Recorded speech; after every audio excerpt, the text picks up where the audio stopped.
I lost my mom and she died of a heart attack. My dad died from cardiomyopathy. My sister died because she was hit on her bike in New York. I would think that maybe she was still alive, even though sometimes in the back of my head I knew that she wasn't. You think that you should have done all these things differently? I kind of cut myself off from my family and my friends. And it's not just some bad dream, it's real life. 1 in 5 children will experience the death of someone significant in their lives before they reach the age of 18. It's particularly difficult for children because they're not sure what to do, and a lot of times the adults around them don't know how to guide them. If their grief isn't addressed when they're young, it could affect them throughout their lifetime.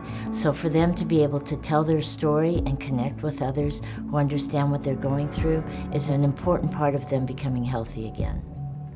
At the Elizabeth Hospice, we see children's bereavement as an important part of our mission. It's the most comprehensive program in San Diego County and Riverside County.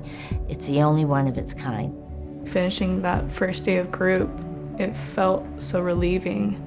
I found that I can connect with people that even though they were strangers at first, there was like something that did bring us together, and I feel a lot more comfortable now.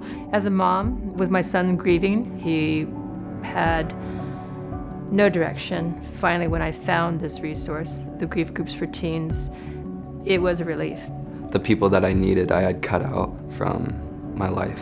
I don't know where I would have been without having group and having the facilitators and the other teens here, because it helped me understand that I wasn't the only one going through this. Our services are open to any child and teen who've been impacted by the death of somebody. Our center houses our kid-friendly support groups where they can come and connect and bond with other kids going through similar experiences.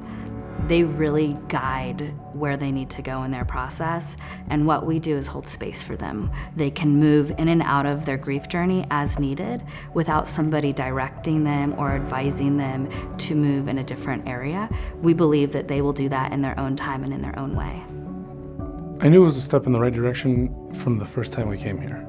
As a parent, you always give them love, you always hug them, you always tell them it's going to be okay. But when I could no longer comfort my children to the point where they feel better, I just didn't have the tools, I didn't have the right words to say. Just to see them so happy to go and talk about their mother, which is really difficult for them to do, it was really beneficial for them to see that there are other children that are going through the same thing. Grieving is not linear.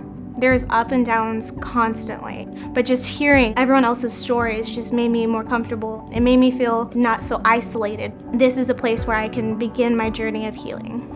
I think every kid who has lost someone should be able to have a group or a safe place to go to, and that's what group is for me and a lot of other kids.